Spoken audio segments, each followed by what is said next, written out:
Today's topic is major habitat types of our subcontinent, that is India.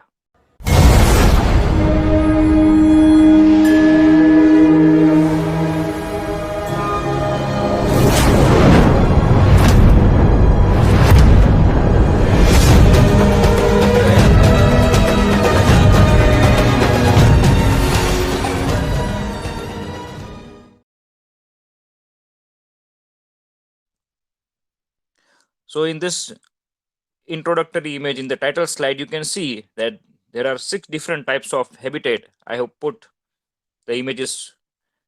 The first one, if you guess the first one, it is forest. This one is forest habitat. First thing, it should be clear what is the meaning of the word habitat और habitat, जो भी आपको pronounce करना है. Habitat मतलब कि रहने की जगह, dwelling place. In our earth there are many types of geographical divisions. These geographical divisions are called biomes, and in those biomes you can see that where any plants and animals are found, they are found in a specific place, and that specific place where they live, that is called habitat. So in our subcontinent India, there are actually 6 different types of habitats. First is forest. This one is forest. Then grasslands, wetlands, coral reefs, and deserts. 2 types of deserts will be there, you'll study, and mangroves. So there are 6 different types of habitat found in our subcontinent India: forest, grassland, wetlands, coral reefs, deserts, and the last one is mangrove forests. Okay, so all these 6 habitats we will study in detail. Please understand carefully all the habitats of India. It is very useful in each and every exam.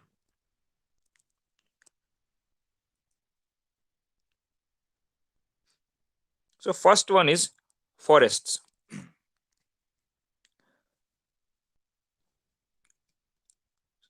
In India there are many types of forest. You can see some forests are evergreen forests, some forests are deciduous forest, मतलब कि उसमें से पत्ते गिर जाते हैं, कुछ time पे ड्राई हो जाते हैं, फिर वापस ग्रीन होते हैं. जो गुजरात के जो फॉरेस्ट है वो डेसिडियस में आते हैं कुछ एरियाज में. फिर गुजरात में हम अगर देखें डांग डिस्ट्रिक्ट में, वलसाड डिस्ट्रिक्ट में, तो वहाँ पे मॉनसून फॉरेस्ट भी पाए जाते हैं, मतलब एवरग्रीन फॉरेस्ट भी पाए जाते हैं, घने जंगल, डेंस फॉरेस्ट.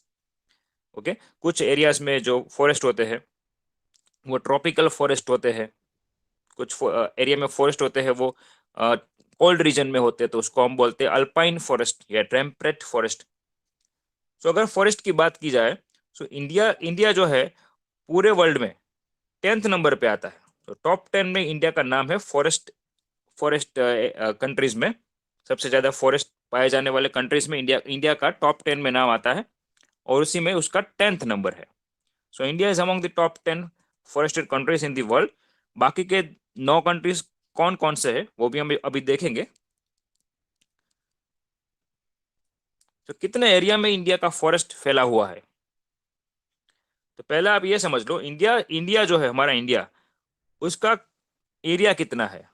तो इंडिया का जो एरिया है वो है 328,7,2,4,0 स्क्वायर किलोमीटर.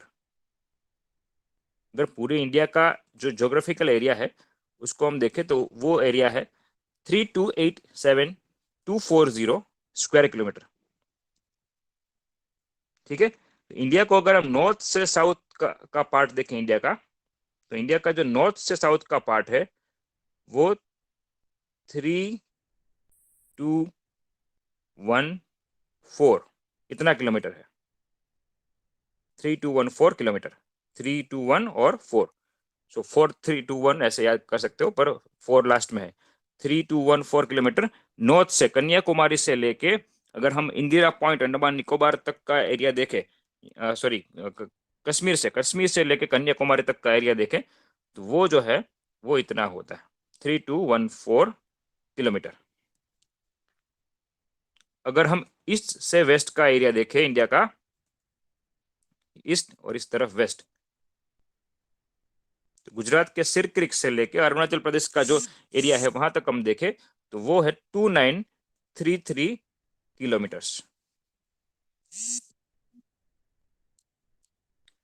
तो इन दोनों को अगर आप मल्टीप्लाई करोगे तो आपको नंबर मिलेगा ये वाला। तो इंडिया का टोटल जो ज्योग्राफिकल एरिया है वो है कितना है, ये 3287240, मतलब 32,87,240 स्क्वायर किलोमीटर, इतना बड़ा एरिया है। उसमें से 24%, तो इतने इतने एरिया में से 24% सिर्फ फॉरेस्ट है, मतलब कि 24% ही फॉरेस्ट है। ज्यादा होना चाहिए पर 24% इंडिया में फॉरेस्ट है। ठीक है, तो इसका 24% अगर निकालोगे तो वो हेक्टर में जो नंबर आता है वो है ये 80.73 मिलियन हेक्टर्स। तो आपको ये एरिया तो नहीं पूछेंगे एग्जाम में। एग्जाम में आता है कि इंडिया में कितना परसेंट फॉरेस्ट है, टोटल ज्योग्राफिकल एरिया का इंडिया में फॉरेस्ट कितना परसेंट है, तो वो है अप्रोक्सीमेटली 24%।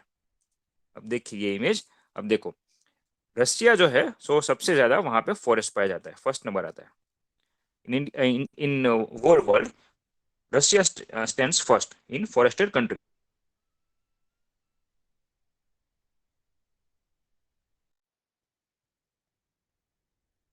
ब्राजील, फिर यूएसए, फिर चाइना, फिर ऑस्ट्रेलिया, फिर ये democratic Republic of Congo, Africa का एक पार्ट है, फिर अर्जेंटीना, इंडोनेशिया और इंडिया का 10th नंबर।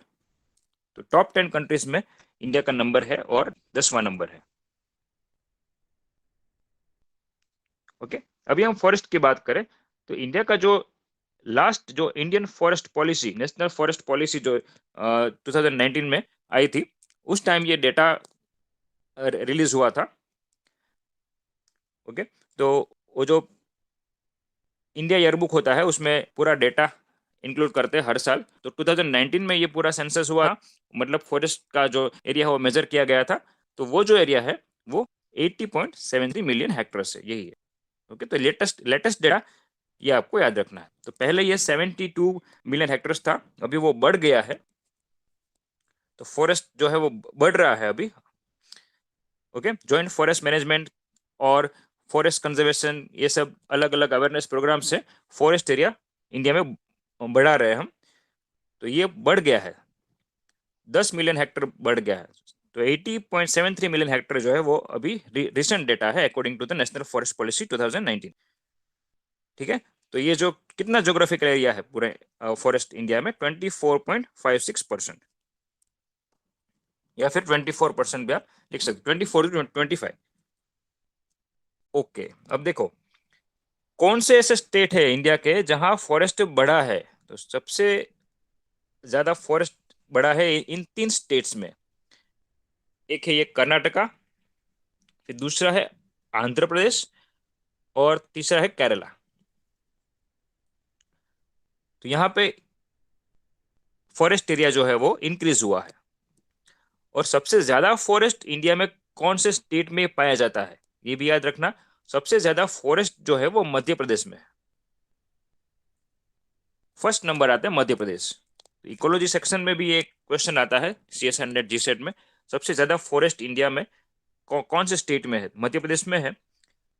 दूसरा नंबर है अरुणाचल प्रदेश, तीसरा है Chhattisgarh, fourth one is Orissa and fifth one is Maharashtra.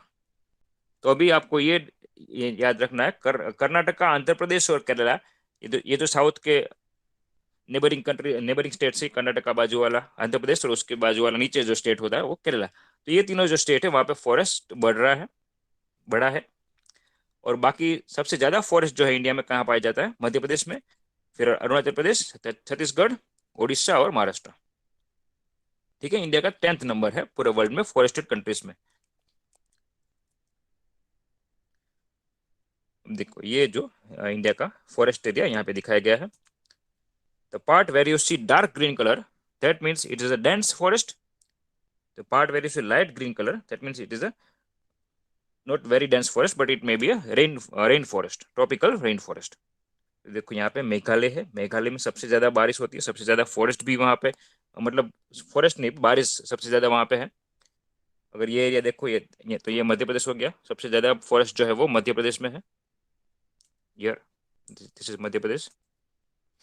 Okay, ये उसके बाजू में ये छत्तीसगढ़ हो गया,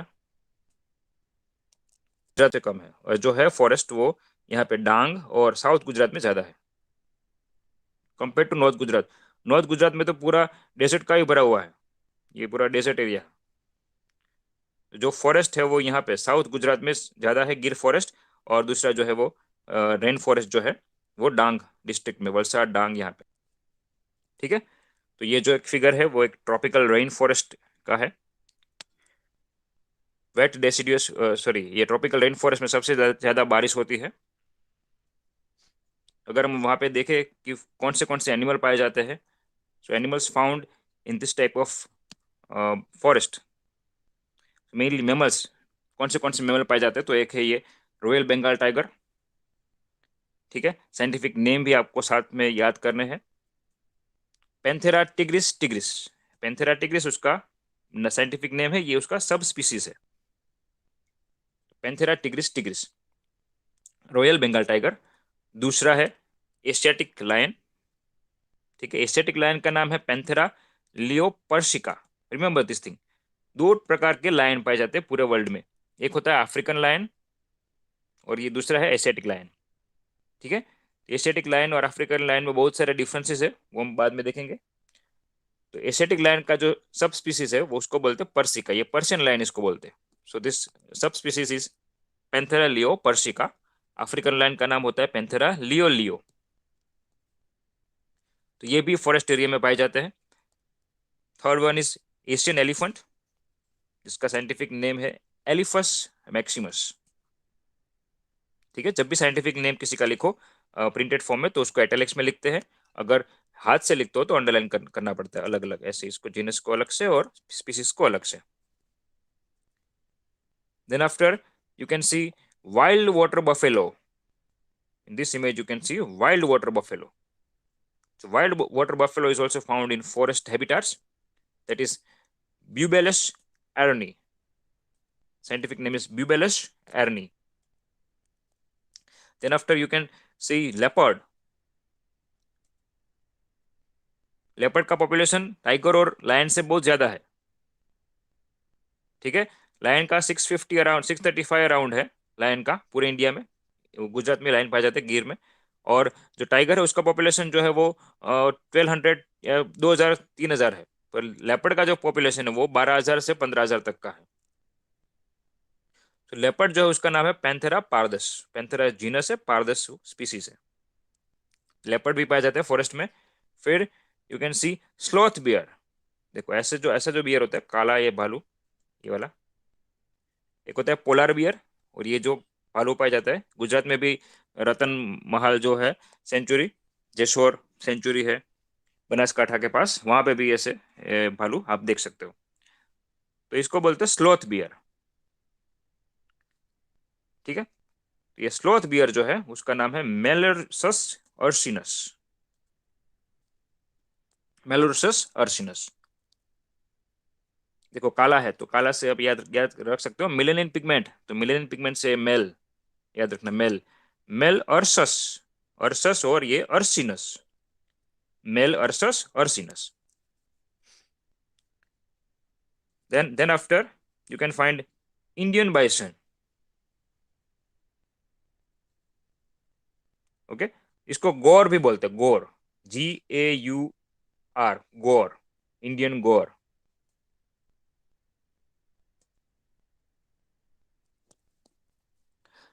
ओके, तो इसको गौर भी बोलते हैं, बाइसन एक बड़ा सांड होता है, you might have seen in some movies, ये बाहुबली में भी एक दो सीन में दिखाया है ऐसा। तो वो भी, वो जो एनिमल है वो बाइसन है। ठीक है, तो इंडियन बाइसन भी आपको देखने को मिल सकता है। जनरली ये नॉर्थ जो स्टेट्स है, नॉर्दर्न स्टेट्स हैं इंडिया के, वहां पे पाए जाते हैं। So these are the mammals which are found in forest habitat: Royal Bengal tiger, Asiatic lion, Asian elephant, wild water buffalo, leopard, sloth bear, and Indian bison. So, other than these animals, you can also find this type of herbivores animals. तो ये जो है, ये देखो, ये इसके दो सिर है। इसको इंडियन गजेल बोलते हैं। हिरन के अलग अलग प्रकार होते हैं। This is called Indian Gazelle, जिसका साइंटिफिक नेम है गैजेला बेन्नेटी।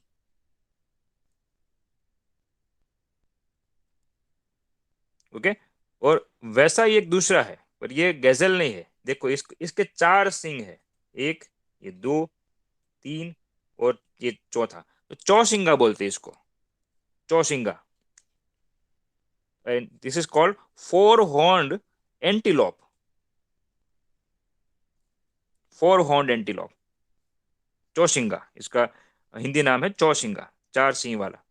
And it is called Tetracerus quadricornis. Tetracerus quadricornis is the scientific name of this four. तो ये भी आप देख सकते हो फॉरेस्ट हैबिटेट के अंदर।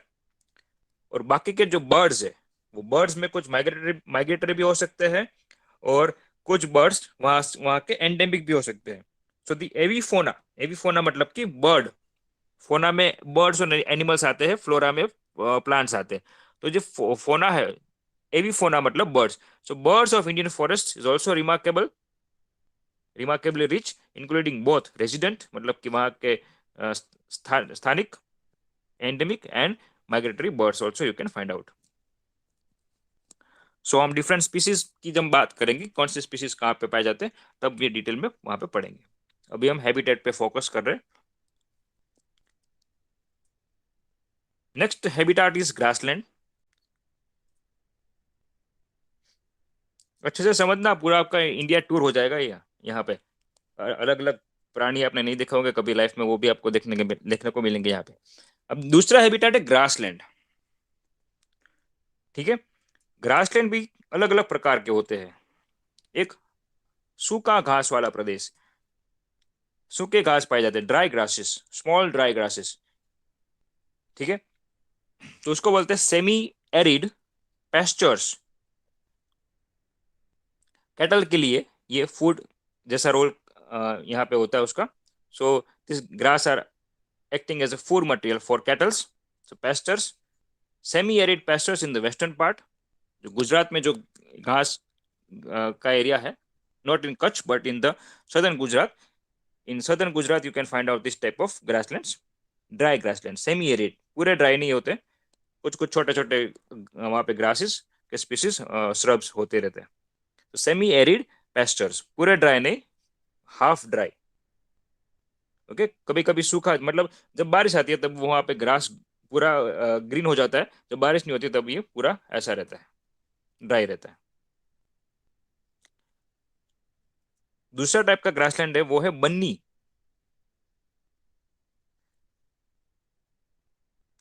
बन्नी ग्रासलैंड्स एकदम टॉल ग्रासेस होते हैं। और डेक्कन हराल्ड जो न्यूज़पेपर है, जर्नल है, उसने इसको एशिया का सबसे बड़ा ग्रासलैंड भी घोषित किया है। तो ये जो बन्नी ग्रासलैंड है, वो कच्छ में पाया जाता है। कच्छ में ऐसा नहीं कि सिर्फ रेगिस्तान है, कच्छ के अंदर ग्रासलैंड भी है। कच्छ कच्छ के पास समंदर भी है, सबसे ज्यादा समंदर कोस्ट लाइन कच्छ में है। अब देखो, तो कच्छ के अंदर जो ग्रासलैंड पाए जाते हैं उसको बोलते हैं बन्नी ग्रासलैंड। ओके, और ये बन्नी ग्रासलैंड में कभी कभी रात को ऐसी कोई लाइट्स दिखती है, कुछ मिस्टीरियस लाइट्स दिखती है, पता ही नहीं चलता वो लाइट्स कहाँ से आती है, उसको बोलते हैं चीर बत्ती। और अभी तक वो साइंटिस्ट उसके ऊपर रिसर्च कर रहे हैं कि वो ऐसी लाइट्स क्यों दिखती है, किसी को लगता है कि कोई घोस्ट है। चीर बत्ती बोलते हैं उसको, चीर बत्ती।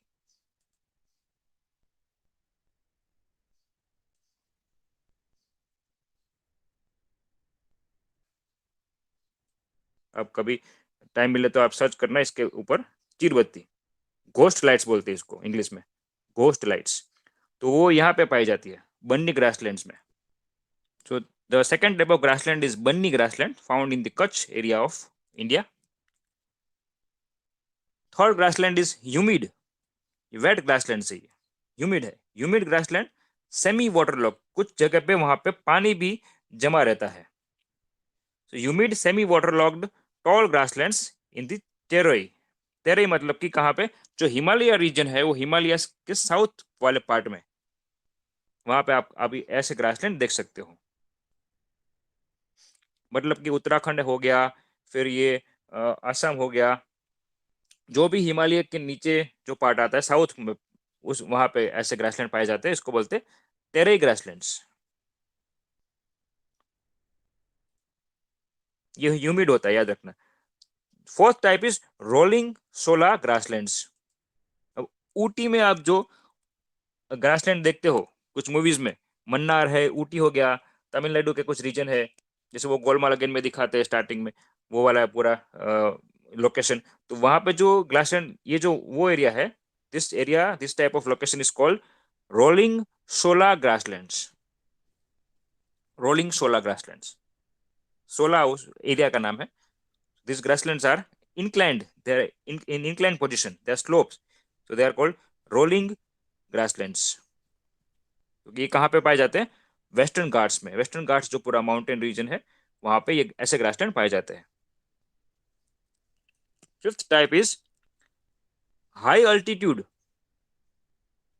बड़ी हाइट्स में, मतलब कोल्ड एरियाज में पाए जाते हैं, हिमालयस में कोल्ड एरियाज में, हाइट में जो ग्रासलैंड पाए जाते हैं उसको बोलते हैं हाई अल्टीट्यूड अल्पाइन पेस्चर्स। वहां पे भी वो कैटल है, उसके लिए फॉडर होता है ये। So high altitude alpine pastures in the Himalayas. और इस ग्रासलैंड का एक नाम है, इसको बोलते हैं बुगियाल्स। जैसे वर्ल्ड का अगर ज्योग्राफी देखें तो वहां पे भी अलग अलग टाइप के ग्रासलैंड होते हैं, स्टेपीज, प्रेरीज, सवाना। वैसे इंडिया में जो ग्रासलैंड है ऐसे टाइप का, उसको बोलते हैं बुगियाल। जैसे प्रेरीज हो गया, तो प्रेरीज प्रेरीज जैसा ग्रासलैंड जो है वर्ल्ड में, वैसे इंडिया इंडिया में बुगियाल्स है। हाइट पे पाया जाने वाला ग्रासलैंड, बड़ी हाइट पे, बहुत ऊंचाई पे पाया जाने वाला ग्रासलैंड होता है, उसको बोलते हैं बुगियाल्स। ये उत्तराखंड में होता है। उत्तराखंड में आप देख सकते हो ऐसे ग्रासलैंड्स। तो ये 5 टाइप के ग्रासलैंड्स हैं, ठीक है। सेमी एरिड, फिर बन्नी, ह्यूमिड सेमी वाटर लॉग्ड, यहाँ पे कादो कीचड़ रहता है, स्वैम्पी एरियाज होते हैं यहाँ पे, ये ह्यूमिड वाले में, मार्सी एरियाज। फिर rolling grasslands and high altitude alpine pesters. Alpine शब्द आया तो समझ जाना कि वो हाइटेड एरियाज में है, ठीक है। अल्पाइन एरियाज में ऐसे ट्रीज भी होते हैं, नीडल शेप्ड, कोन शेप्ड ट्रीज, क्रिसमस ट्री और ये सब, ठीक है। अब देखो, ऐसे ग्रासलैंड्स में कैसे कैसे स्पीसीज या एनिमल्स पाए जाते हैं। सो पहला है बेंगल बंगाल फ्लोरिकन, एक पक्षी है ये, बंगाल फ्लोरिकन। ओके, बीच में जो देख रहे हो आप, Bengal florican, it is called Houbaropsis bengalensis. The scientific name is Houbaropsis bengalensis. CSIR NET में साइंटिफिक नेम से मैच द फॉलोइंग क्वेश्चन पूछते हैं कि ये वाला कौन से हैबिटेट में पाया जाता है, तो आपको साइंटिफिक नेम भी साथ में याद करने हैं, ठीक है। दूसरा है ये हेयर। पहले कार्टून नेटवर्क में शो आता था, एक कार्टून शो बन्नी, इसमें एक ये रैबिट होता था बन्नी, अगर आपने बचपन में देखा है तो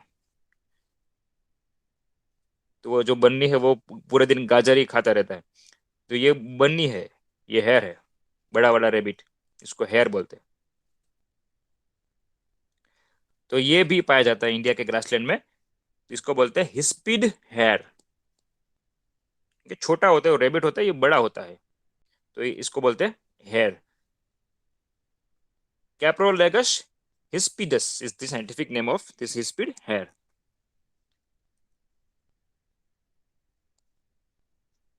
नेक्स्ट देखते हैं। ये देखो, ये एक एकदम छोटा, बहुत ही छोटा, हाथ में आप पकड़ सको उतना छोटा होता है ये पिग जैसा होता है। इसको बोलते हैं पिग्मी हॉग। बहुत ही छोटा एनिमल है ये, इसको बोलते हैं पिग्मी हॉग। ओके, तो इसका नाम है पोर्क्यूला सल्वानिया। तो ये भी आप ग्रासलैंड में देख सकते हो, बहुत ही छोटा होता है। लगता है, देखने में लगता है कि ये एक भूंड है, ये एक पिग है, पर ये पिग नहीं होता है।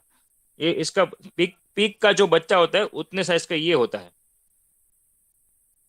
बहुत ही छोटा होता है। It appears like a pig but it is not a pig, this is called pygmy hog. Next one इज एक सिंगा गेंडा, वन हॉर्न्ड राइनोसेरस। तो एक सिंग वाले को यूनिकॉर्न भी बोलते हैं। यूनिकॉर्न तो इसको साइंटिफिक नेम में है राइनोसेरस यूनिकॉर्निस। काजीरंगा नेशनल पार्क जो आसाम में है, वहां पे आप ये इसको देख सकते हो, मानस काजीरंगा, और आसाम में ये ज्यादा पाए जाते हैं, वन हॉर्न राइनोसरस। तो आसाम के ग्रासलैंड में आप देख सकते हो, तेरई वाले ग्रासलैंड में। Then after wild water buffalo. Wild water buffalo आप ह्यूमिड ग्रासलैंड में देख सकते हो।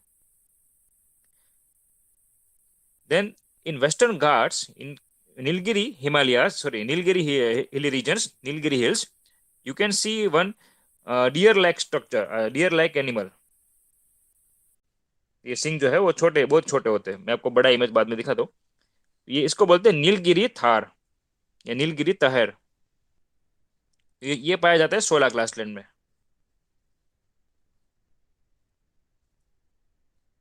Next one is swampy deer. Swamp deer, sorry not swampy deer, swamp deer. तो ये मार्सी एरियाज में ह्यूमिड जो ग्रासलैंड है, और तेरई वाला जो ग्रासलैंड है, वहां पे ज्यादा पाए जाते हैं swamp deer. And it is called Cervus duvauc duvaucelii duvaucelii, Cervus duvaucelii. This is the scientific name of this swamp deer. इसका सिर बहुत फैला हुआ होता है। देखो, ये जो इसके सिंग है वो बहुत, नॉट सिर बट सिंग जो है वो फैले हुए होते हैं, इसमें से भी ब्रांचेस निकलते हैं। इसको बोलते हैं स्वैम्प डियर। दूसरा एक डियर होता है, इसका मुंह जो है, जो फेस है, वो डियर जैसा नहीं दिखता। बाकी का जो स्ट्रक्चर है पूरा डियर जैसा ही होता है। इसको बोलते हैं hog deer. And scientific name is Axis porcinus. Axis porcinus. Then next one is florican. ये छोटा होता है। देखो, ये और ये दोनों अलग अलग है। ये बंगाल फ्लोरिकन अलग है, ये ब्राउन कलर का होता है। ये है ब्लैक और व्हाइट, और ब्राउन कलर का ये उसका विंग्स का थोड़ा पार्ट ब्राउन कलर का होता है। इसको बोलते हैं lesser florican. And scientific name is Sypheotides indicus. Okay, ये पाया जाता है मॉनसूनल ग्रासलैंड में पाया जाता है, मतलब कि बन्नी ग्रासलैंड में यह पाया जाता है लेसर फ्लोरिकन। आप गल्फ ऑफ कच्छ में या फिर नरारा आइलैंड्स में, पिरोटन आइलैंड्स में, उसके आजू बाजू के वेटलैंड्स में अगर आप कभी टूर करोगे या पिकनिक करोगे या कभी विजिट करोगे, तो वहां पे जो भी पानी भरा है जिस तालाब में, तो वहां पे आप उसके किनारे you can find out this type of birds. ये फ्लोरिकन, लेसर फ्लोरिकन वहां पे आपको दिखेगा। जामनगर एरिया में, जो जामनगर द्वारका, उस एरिया में आपको ये जो बर्ड है वो दिखेगा, lesser florican. Then great Indian bustard. ये जो ग्रेट इंडियन बस्टर्ड है, इसका साइंटिफिक नाम है एरडियोटिस निग्रिसैप्स। तो ये ड्राई एरिया में, ड्राई और शॉर्ट ग्रासलैंड जो होते हैं, ड्राई और शॉर्ट ग्रासलैंड मतलब सेमी एरिड ग्रासलैंड, जो हमने पहला जो टाइप पढ़ा था वहां पे, तो वहां पे आप देख सकते हो इसको, ग्रेट इंडियन बस्टर्ड। तो ये जो कच्छ के पास जो सेमी एरिड ग्रासलैंड है वहां पे, और राजस्थान में ज्यादा पाया जाता है ग्रेट इंडियन बस्टर्ड। ओके, थोड़ा लंबा होता है ये, बाकी सब बर्ड्स के कंपैरिजन में थोड़ा लंबा होता है। Okay, next habitat is wetlands. बहुत ही इंपॉर्टेंट है। कोई भी कॉम्पिटिटिव एग्जाम ले लो आप, CSR, net, UPSC, GPSC, RFO, या कोई भी क्लास 3 एग्जाम, या फिर आपका एक बोर्ड का एग्जाम, मतलब यूनिवर्सिटी एग्जाम, वेटलैंड्स का क्वेश्चन होता ही है। इस साल जितने भी कॉम्पिटिटिव एग्जाम जो ली गई थी, UPSC, GPSC, or range forest officer की, इंडियन फॉरेस्ट सर्विस की, उसमें वेटलैंड के क्वेश्चन मेंस में भी थे, प्रीलिम्स में भी थे। तो वेटलैंड्स बहुत ही इंपॉर्टेंट एक हैबिटेट है। वेटलैंड्स मतलब क्या? कोई भी हैबिटेट में पानी भरा रहता है बहुत टाइम तक। जैसे ये गुजरात में हो गया नल सरोवर, बहुत सारे एरिया में पानी भरा रहता है पूरे साल तक, थोड़ा या कम, सॉरी, थोड़ा या ज्यादा। और उसमें कुछ स्पीशीज उसके ऊपर डिपेंडेंट रहते हैं, कुछ माइग्रेटरी बर्ड्स आते हैं या कुछ एक्वाटिक एनिमल्स होते हैं। तो ऐसे जो हैबिटेट होते हैं उसको बोलते हैं वेटलैंड्स। ठीक है। वेटलैंड्स इसको हिंदी में बोलते हैं आर्द्र भूमि। अगर आप हिंदी में कभी पढ़ो तो इसका हिंदी में नाम है आर्द्र भूमि, जल आर्द्र भूमि।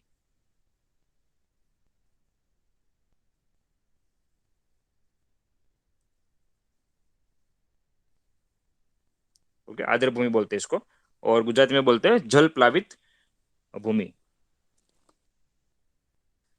देखो, wetlands, wetlands in India exist across different geographical regions. बहुत सारी जगह पे है। There are lakhs of wetlands in India. So they cover about 10 million hectares. देखो, 10 मिलियन हेक्टर जो है 3%, पूरे ज्योग्राफिकल एरिया का, इंडिया का जो ज्योग्राफिकल एरिया है उसका 3%। 24% फॉरेस्ट है और 3% जो है वो वेटलैंड्स कवर करता है। And it is supporting variety of life forms, plants and animals and insects also. That's why they are very important for conserving biodiversity. अब देखो, ये 150 टाइप के एम्फीबियन को सपोर्ट करता है वेटलैंड, और 320 बर्ड्स की प्रजाति को सपोर्ट करता है। या चाहे वो माइग्रेटरी हो या फिर रेजिडेंशियल हो। ओके। और इस इतने ये जो वेटलैंड्स पूरे इंडिया में है, उस वेटलैंड्स में अगर ऐसा लगे कि इसमें बायोडाइवर्सिटी ज्यादा है, इसमें कुछ थ्रेटन्ड एनिमल्स है, एंडेंजर्ड एनिमल्स है, तो उसको एक कन्वेंशन में इंक्लूड कर देते हैं। याद रखना इसके बारे में, वेरी इंपॉर्टेंट। 1971 के दौरान, 1971 में ईरान के अंदर एक, वहां का एक सिटी है जिसका नाम है रामसर। ठीक है, ये किसी शहर का नाम नहीं है, this is a place in Iran, Ramsar. वहां पे बहुत सारे कंट्रीज मिले और उन्होंने एक पूरा कैंपेन स्टार्ट किया कंजर्वेशन का। जितने भी हमारे कंट्रीज में वेटलैंड्स है हम उसको प्रिजर्व करेंगे, और ऐसे कोई वेटलैंड्स पाए जाते हैं जिसमें बायोडाइवर्सिटी ज़्यादा है, उसके अंदर एंडेंजर्ड स्पीसीज ज़्यादा है, तो उसको हम कंजर्व करेंगे, और उस वेटलैंड्स को हम रामसर साइट्स में इंक्लूड कर देंगे। Ramsar sites.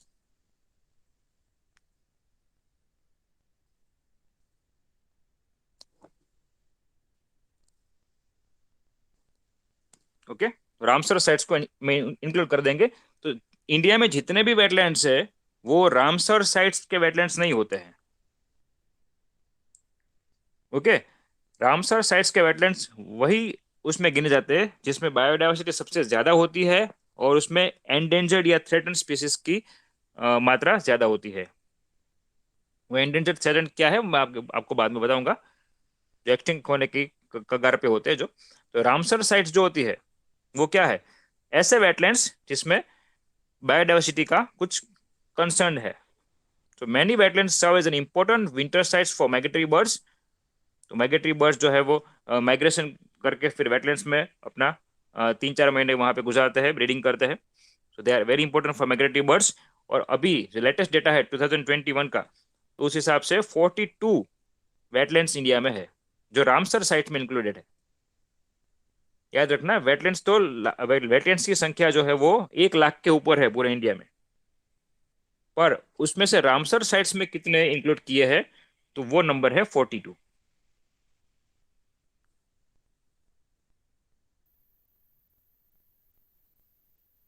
ओके। तो गुजरात का अगर याद रखे तो गुजरात में नल सरोवर जो है वो रामसर साइट का एक पार्ट है। और लास्ट में जो इंक्लूड किया दिस ईयर वो है लोनार लेक, पुणे का। उसको लास्ट 40 सेकेंड वाला जो है वो लोनार लेक बना।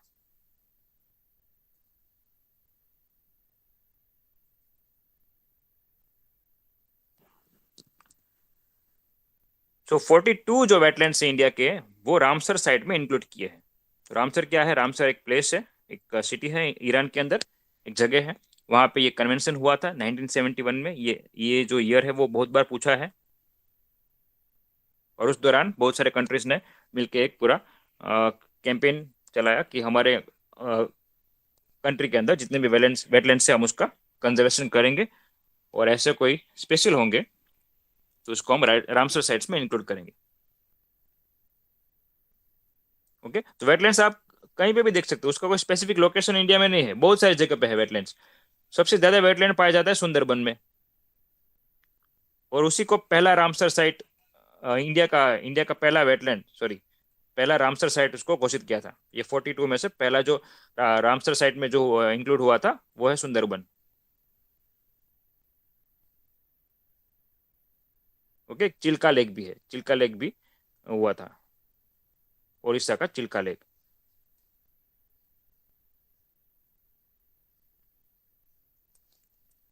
ये पहले वाले थे वेटलैंड्स में, ये रामसर साइट में इंक्लूड होने वाले। लेटेस्ट जो है वो लोनार लेक है। ओके, गुजरात का पूछे तो जीसेट में जो क्वेश्चन आते हैं गुजरात के रिलेटेड आ सकता है, तो उसमें नल सरोवर है, गुजरात में नल सरोवर है। और ऐसे वेटलैंड्स पूरे गुजरात में कहाँ पे पाए जाते हैं सबसे ज्यादा? तो है गल्फ ऑफ कच्छ के पास, जामनगर के पास, गल्फ ऑफ कच्छ और जामनगर के जो ओखा मंडल है पूरा, वहां पे पाया जाता है वेटलैंड्स।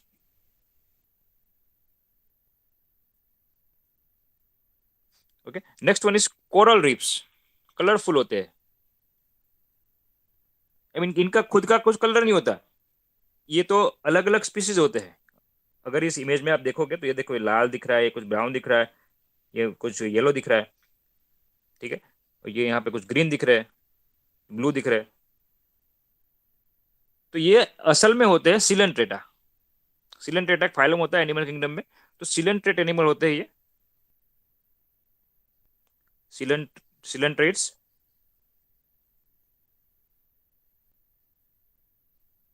और इस सिलेंट्रेट्स के ऊपर एक व्हाइट कलर का कोटिंग होता है, वो कैल्शियम कार्बोनेट का होता है। और ये सिलेंट्रेट्स के ऊपर रहती है एल्गी, और एल्गी जो है वो अलग अलग प्रकार की होती है, red algae, brown algae, green algae. तो इसके ऊपर का जो कलर होता है वो एल्गी की वजह से आता है, not because of the coelenterates, they don't have any colour. Okay, पूरा एक रीजन बनता है, एरिया में फैला हुआ होता है, तो इसको बोलते हैं रीफ। सबसे बड़ा रीफ जो आप अगर देखोगे वर्ल्ड का, तो वो है ग्रेट बैरियर रीफ। इतना ज्यादा फैला है कि वो पूरा बैरियर बन चुका है दो अलग अलग जगह के बीच में। तो ग्रेट बैरियर रीफ ऑस्ट्रेलिया का सबसे बड़ा कोरल रीफ का एरिया है। इंडिया में अगर देखें तो अंडमान एंड निकोबार जो है वो सबसे बड़ा कोरल रीफ का एरिया है। Okay, if you get time to visit Narara island और Pirotan island, you can see this type of coral reef. आप हाथ में भी ले सकते हो ऑक्टोपस को, स्टारफिश को, जेलीफिश को, इन सबको आप इजीली देख सकते हो। अंदर जा सकते हो आप, 5-7 किलोमीटर तक आप समुद्र में आप चल सकते हो पैदल, ठीक है। और you can find this type of species अलग अलग। ये सिलेंट्रेट्स भी होते हैं, इसमें पोरीफेरा भी होते हैं, स्पॉन्जिस, ठीक है। अभी ये इसका कंसर्न बहुत बढ़ गया है इंडिया में और वर्ल्ड में भी, क्योंकि ये सब नष्ट हो रहे हैं वाटर पॉल्यूशन की वजह से। ये जो एल्गी है जो इसको कलर देती है, वो एल्गी मर रही है, और एल्गी मर रही है तो इसका कलर भी जा रहा है। And this phenomenon is called coral bleaching.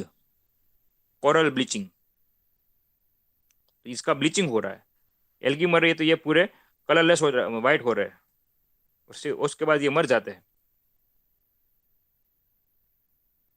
ठीक है। क्या है ये देखते हैं। Indian reef area to contain about 200 coral species. उसमें पोरीफेरा भी हो सकते हैं अलग अलग प्रकार के, और सिलेंट्रेटा भी हो सकते हैं, ये अलग अलग फाइलम है।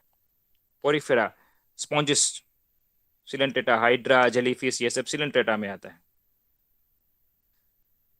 So they belong to 71 genera and they are spread up to 0.24 million hectares all over the India.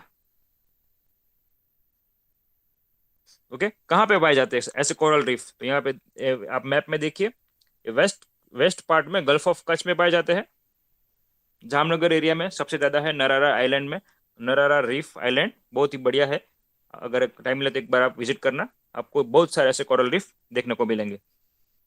हाथ में भी पकड़ सकते हो आप, इसको स्टडी भी कर सकते हो अच्छे से. फिर यहाँ पे मालाबार कोस्ट में, फिर ये लक्षद्वीप आइलैंड्स में, गल्फ ऑफ मन्नार में, श्रीलंका और इंडिया के बीच में ये जो यहाँ पे गल्फ है, गल्फ ऑफ मन्नार. तो सबसे ज्यादा कोरल रीफ पाए जाते हैं अंडमान निकोबार आइलैंड में. तो their exact location is Andaman Nicobar islands, Gulf of Kutch, Gulf of Mannar और लक्षद्वीप. और ये मालाबार कोस्ट में, मतलब वो लक्षद्वीप में आ गया उसका पार्ट. तो Lakshadweep, Andaman Nicobar islands, Gulf of Kutch and gulf of Mannar. Gulf of Khambhat में नहीं पाए जाते, याद रखना, यहाँ पे नहीं होते. They are found in only in the Gulf of Kutch. Okay. फिर अंडमान निकोबार जो आइलैंड है, वहां पे 900 से ऊपर तो आइलैंड है ही, पूरे ग्रुप ऑफ आइलैंड्स है इतने सारे. और उस पूरे आइलैंड्स में you can find 179 coral species. इतने स्पीसीज आपको पाए जाते हैं कोरल के, 179. इंडिया में 200 कोरल स्पीसीज है, उसमें से 179 स्पीसीज तो सिर्फ अंडमान निकोबार में ही है. फिर द्वारका में अगर आप वो शिवराजपुर बीच के पास जाओ, वहां पर अगर स्कूबा डाइविंग करते हो तो उस टाइम भी आप देख सकते हो ऐसे कोरल रीफ्स, वहां पे भी आपको देखने को मिलेंगे. ठीक है, इंडिया का एक ब्लू फ्लैगशिप बीच है वो. गुजरात का एक फ्लैगशिप बीच घोषित किया है शिवराजपुर बीच, द्वारका को.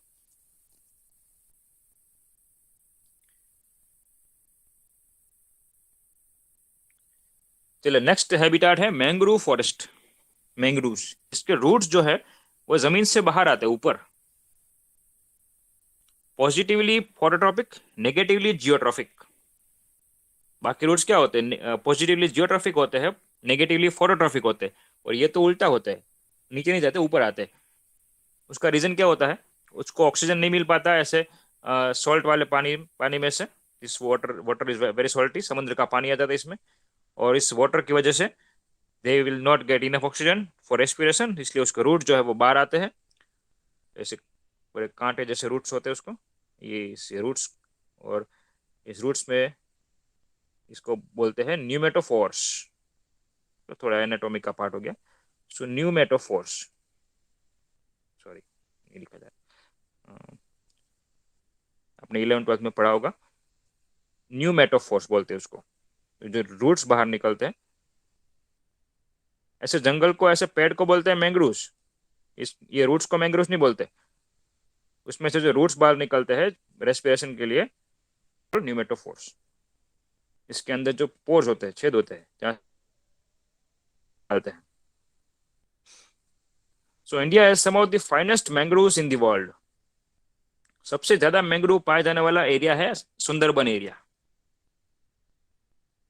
ओके. अब कहाँ कहाँ पाए जाते हैं? तो जो डेल्टा बनता है, जो नदी जहां से ओरिजिन होती है और जो नदी ये समंदर में पहुंचती है, उस दौरान ये जो नदी होती है वो डाइवर्जन लेती है, बाइफर्केट होती है. ऐसे ये नदी आ रही है, यहाँ से आ रही है, यहाँ से आई, एक यहाँ पे डिवाइड हो गई, यहाँ पे डिवाइड हो गई, डाइवर्जन ले लिया. और बीच का जो एरिया है वो पूरा जमीन जैसा रेत का बन जाता है, सैंड का बन जाता है. And this type of area forms shape like this, and this is called delta.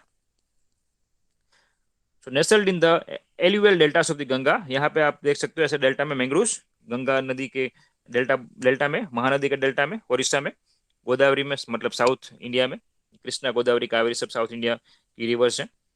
तो वहाँ पे भी आप ऐसे देख सकते हो मैंग्रोव्स का एरिया. ठीक है. And you can also find this type of mangrove forest in the Andaman and Nicobar islands. Clear? इसका जो पूरा स्प्रेडिंग एरिया है इंडिया में वो कितना है? 0.47 million hectares. Okay.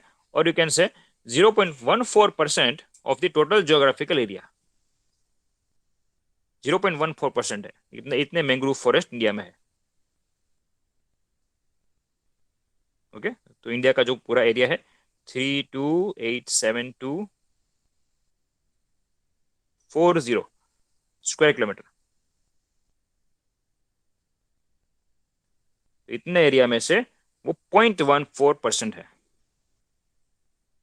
India accounts for around 3% of the world's mangrove. देखो, अब पूरे वर्ल्ड में जितने मैंग्रोव है उसमें से इंडिया में कितने हैं?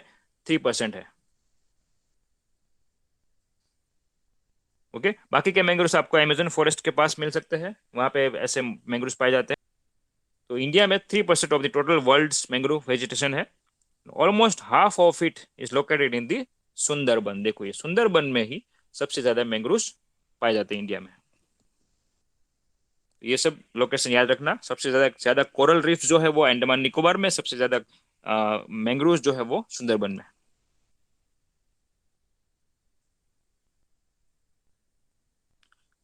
Indian mangrove support. देखो, अब ऐसे एरिया में, ऐसे फॉरेस्ट में कौन से स्पीसीज होते हैं? तो 105 प्रकार की फिश होती है, 20 सेलफिश, 229 क्रस्टेशियन स्पीसीज, मतलब ये आर्थ्रोपोड के टाइप हो गए। ठीक है, एक्वाटिक आर्थ्रोपोड होते हैं उसको बोलते हैं क्रस्टेशियन। ये सब स्पीसीज को सपोर्ट करता है ये मैंग्रोव फॉरेस्ट इंडिया का। तो that means they are very concern for biodiversity. So among the range of avian, मतलब बर्ड और मैमल का स्पीसीज देखे, they are notable inhabitant of mangroves इस। अब इसमें सबसे अच्छा जो मैमल या सबसे डोमिनेंट मैमल जो होता है वो है रॉयल बंगाल टाइगर। सुंदरबन उसी उसके लिए तो जाना जाता है। सुंदरबन में बहुत सारे एनिमल और प्लांट के स्पीसीज पाए जाते हैं। पूरा सुंदरबन ही फेमस है। सुंदरबन नेशनल पार्क भी है, सेंचुरी भी है, वेटलैंड भी है, मैंग्रोव फॉरेस्ट भी है, और बायोस्फीयर रिजर्व भी है। सब में आता है सुंदरबन। ठीक है, और इसका नाम सुंदरबन क्यों रखा है? क्योंकि वहां पे एक सुंदरी नाम का वृक्ष ग्रो होता है। सुंदरी,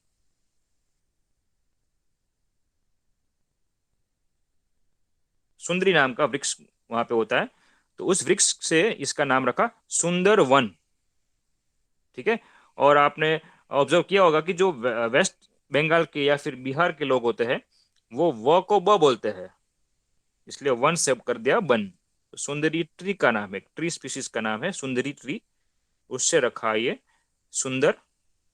और सुंदरी, सुंदरी वन, सुंदरी वन, सुंदरी वन से हो गया वो सुंदर वन। और सुंदरबन को वहां पे वो नहीं बोल सकते इसलिए ब बोलते हैं, सुंदरबन हो गया।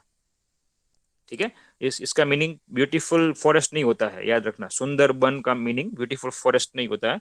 It is due to this name sundari tree. So royal Bengal tiger is the dominant mammal there.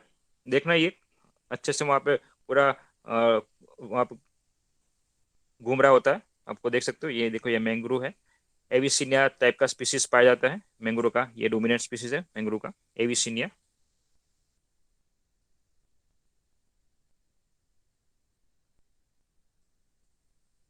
Okay, एविसिनिया ये एक स्पीसीज है मैंग्रोव का, एविसिनिया।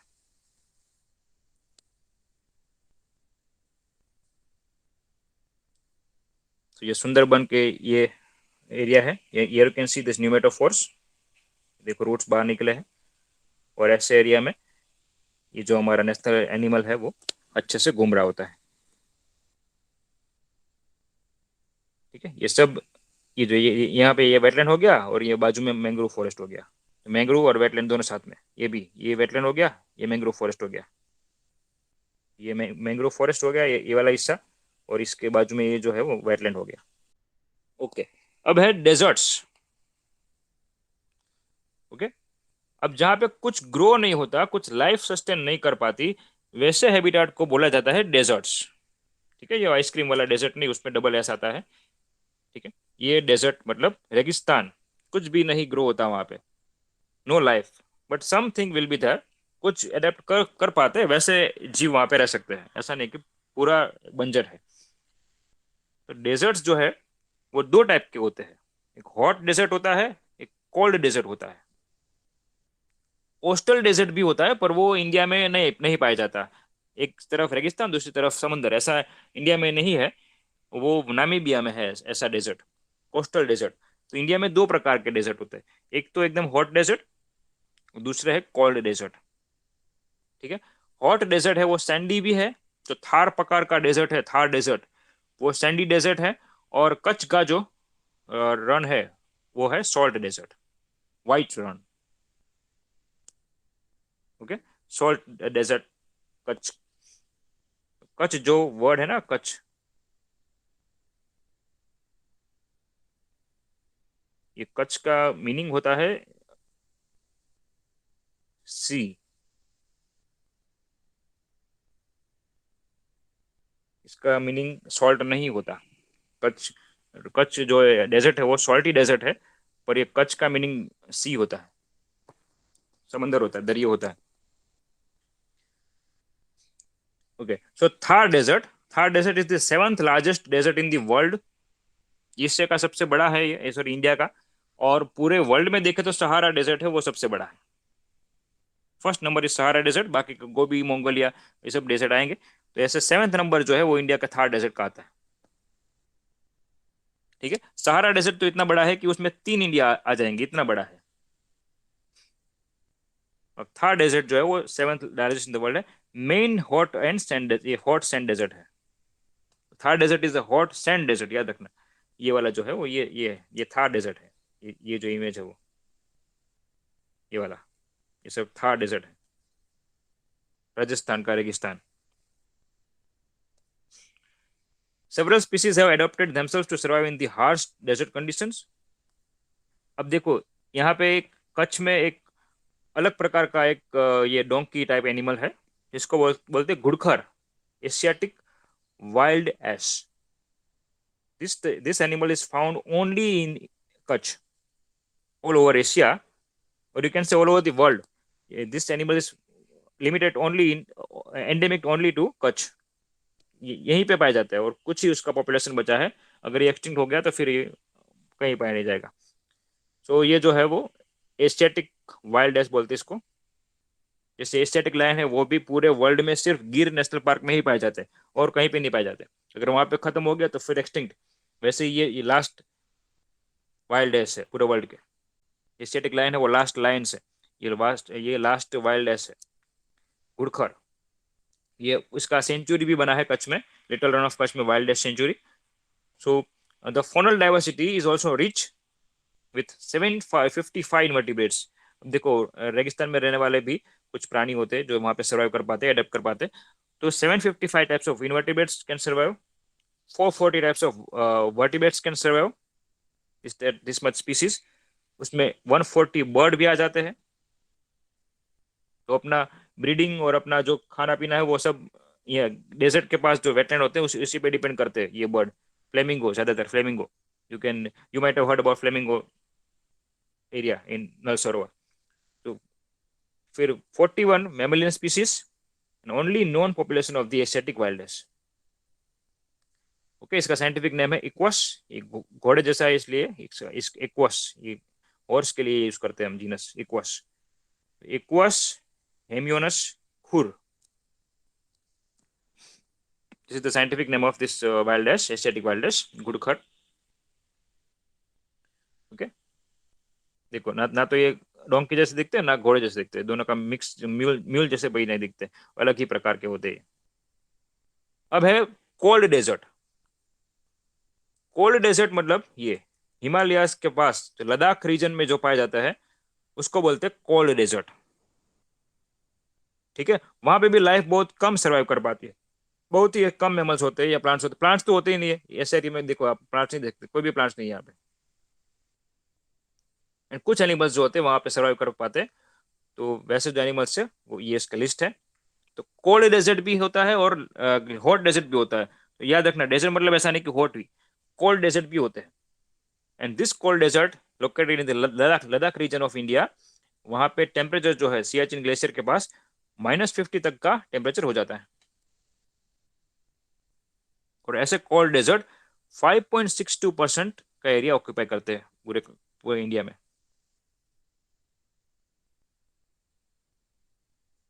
ओके, और यहाँ पे जो एंडेंजर्ड मतलब जो एक्सटिंक्ट हो सकते हैं, they are very near to extinction, वैसे मेमल्स जो है वो यहाँ पे पाए जाते हैं।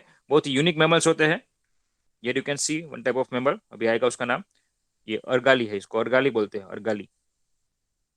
कॉल्ड हॉर्न होते हैं। एक होता है एशियाटिक आइबेक्स, ये देखिए ये यहाँ पे एकदम एज पे बैठा है, हमको लगेगा कि गिर जाएगा, पर उसके ऐसे कैपेबिलिटी होती है कि ऐसे ही वो पूरा पर्वत चढ़ता है, पूरी दीवार भी चढ़ जाता है। ये आइबेक्स बोलते हैं इसको। ये भी ये आइबेक्स है। Capra sibirica is the scientific name of this ibex, Asiatic ibex. ये आपको दिखेगा लद्दाख वाले रीजन में, कोल्ड डेजर्ट रीजन में। फिर टिबेटन अर्गाली, ये टिबेटन अर्गाली है, ये वाली, दिस वन, टिबेटन अर्गाली, सिक्किम के पास पाया जाता है ये।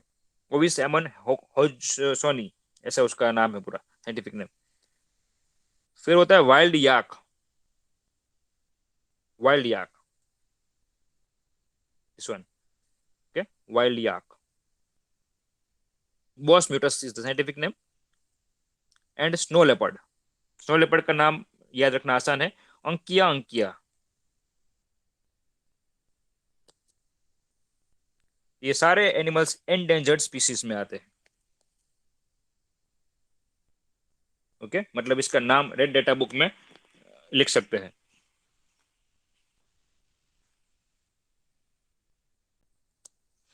Last slide. अब देखो ओरिजिन कहाँ से, ये सब स्पीसीज आए कहाँ से।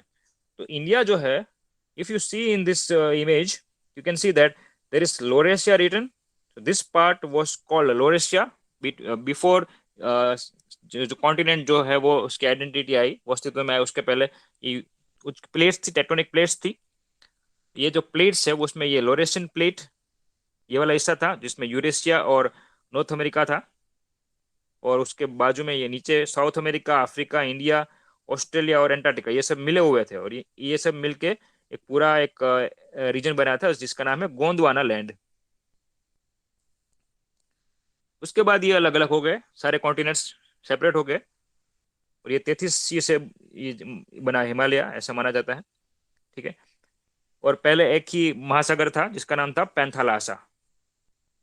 कोई इंडियन ओशियन, पैसिफिक ओशियन कोई अलग अलग नहीं थे, एक ही ओशियन था जिसका नाम था पैंथालासा। तो ये जब प्लेट्स अलग हुई, आइस एज आया, कॉन्टिनेंटल ड्रिफ्ट हुआ, उसके बाद ये स्पीसीज जो है वो अलग अलग जगह पे डिस्ट्रीब्यूट हो गए। ठीक है, तो it the region of distribution can be volcano, it can be any climatic change, कुछ भी, मतलब मीटियोर गिरा होगा कहीं पे तो वहाँ उस समय भी कुछ एनिमल्स वहां से माइग्रेट हो गए होंगे, अर्थक्वेक हुआ होगा, कुछ भी रीजन हो सकता है। Before 20 million years ago they might have gone extinct, और जो बच गए हैं, जो उसमें जो बच गए थे वो माइग्रेट हो गए होंगे। और वैसे ही पूरे तो इंडिया यहाँ से, ये अफ्रीका में भी रह रहे थे कुछ एनिमल्स, साउथ अमेरिका में सब साथ में रह रहे थे, तो ये प्लेट्स भी अलग हो गई तो उनका भी एरिया, रहने का एरिया अलग अलग हो गया।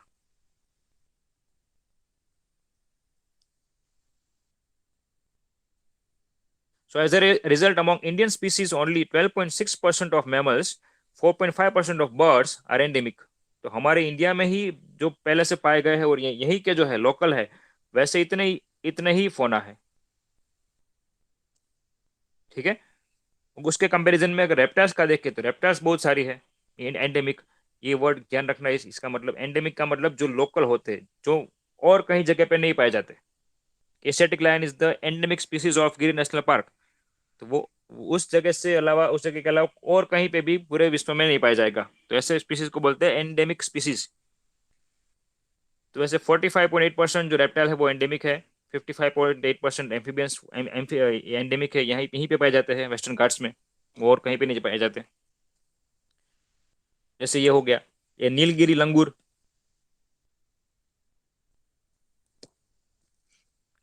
ओके, नीलगिरी लंगूर, फिर ये सिर्फ नील, ये वेस्टर्न घाट्स में ही पाया जाता है पूरे वर्ल्ड में। और दूसरा ये वाला, ये टोड, ये जो टॉड है इसका नाम है ब्राउन एंड कार्माइन बेडोम्स टॉड। तो इन दोनों का जो हैबिटेट है वो वेस्टर्न घाट है, वेस्टर्न घाट के अलावा और कहीं पे नहीं पाए जाते। ओके, और बाकी के जो international union of conservation of nature and natural resources के जो थ्रेटन स्पीसीज है, उसमें से 2.9% या फिर 172 स्पीसीज इंडिया हार्बर करता है, इंडिया उसको स्थान देता है रहने के लिए। वैसा क्यों हुआ? इंडिया जो है, इंडिया के आसपास उसके नेबरिंग रीजन है, वहां से माइग्रेट होना आसान था। तो उसके आसपास कुछ रीजन है, उसको बोलते हैं रियाल्म, बायो ज्योग्राफिक रियाल्म, जिसको इको जोन्स भी बोलते हैं। तो ऐसे अलग अलग रियाल्म है पूरे विश्व में। बायोम्स अलग है, बायोम्स अलग है, हैबिटेट अलग है और रियाम्स अलग है। ये हो गया नी आर्कटिक रियाम, ये हो गया नियो ट्रॉपिकल रियाम, ये Afrotropical realm, Palearctic realm, Indomalayan realm, Oceanian realm, Australian and Antarctic realm. तो इतने सारे रियाम है, कुछ ऐसे रीजन है, areas, large areas with particular flora and fauna due to the isolation during continental drift. तो ये उसका डेफिनेशन आप देख लेना एक बार। तो ये पूरे अलग अलग ज्योग्राफिकल रीजन है, उसमें इंडिया जो है, इंडिया का जो स्थान है वो पेलियो आर्कटिक रीजन से, आफ्रोट्रॉपिकल रीजन से और इंडो मलया रीजन से बहुत नजदीक है। तो कुछ स्पीसीज यहाँ से भी यहाँ आ सकते हैं, यहाँ से भी आ सकते हैं और यहाँ से भी आ सकते हैं। That's why India has variety of species. तो बायोडाइवर्सिटी इंडिया की बहुत ही रिच है due to this region. Is it clear? Migration कैसे हुआ वो हम पढ़ेंगे नेक्स्ट लेक्चर में, कैसे ये माइग्रेट हुए होंगे। Okay, so migration of avifauna from this region, that we will study in the next lecture.